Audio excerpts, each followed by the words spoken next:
বাংলাদেশ ব্যাংকের তথ্য অনুযায়ী বর্তমানে ব্যাংক খাতে খেলাপি ঋণের পরিমাণ কত? 4,20,334 কোটি টাকা। বাংলাদেশ ব্যাংকের তথ্য অনুযায়ী বর্তমানে ব্যাংক খাতে খেলাপি ঋণের পরিমাণ 4,20,334 কোটি টাকা। ফাত্তা ক্ষেপণাস্ত্রটি কোন দেশের তৈরি? ইরান। ফাত্তা ক্ষেপণাস্ত্রটি ইরানের তৈরি। সম্প্রতি ইরান দ্রুতগতির ফাত্তা হাইপারসনিক ক্ষেপণাস্ত্রটি ইসরায়েলের উপর নিক্ষেপ করেছে। ইরানের ইউরেনিয়াম সমৃদ্ধকরণ কেন্দ্র ইরানের কোন শহরে অবস্থিত? ফোর্দো। ইরানের ইউরেনিয়াম সমৃদ্ধকরণ কেন্দ্র ইরানের ফোর্দো শহরে অবস্থিত। বিশ্বের অন্যতম বৃহত্তম গ্যাস ক্ষেত্র সাউথ পার্স কোন দেশে অবস্থিত? ইরান। বিশ্বের অন্যতম গ্যাস ক্ষেত্র সাউথ পার্স ইরানে অবস্থিত। হরমুজ প্রণালী দিয়ে সারা বিশ্বের কত শতাংশ তেল সরবরাহ করা হয়? 20%।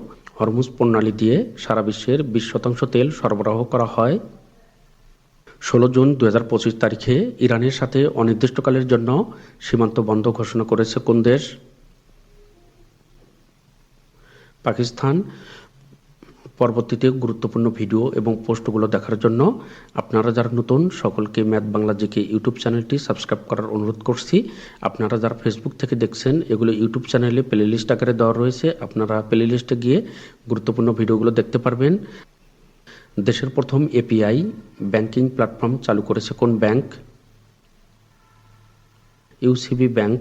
দেশের প্রথম এপিআই ব্যাংকিং প্ল্যাটফর্ম চালু করেছে ইউসিবি ব্যাংক।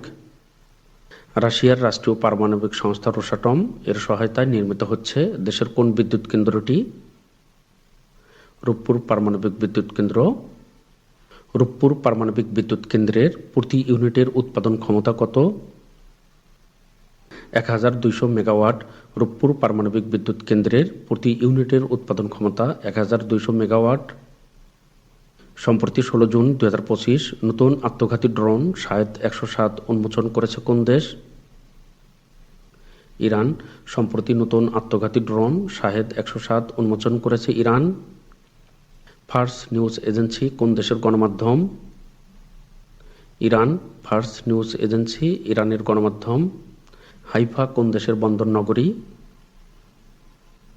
ইসরায়েল। হাইফা ইসরায়েলের বন্দর নগরী। সম্প্রতি ইরান ইসরায়েলের হাইফা শহরে ব্যাপক হামলা চালিয়েছে।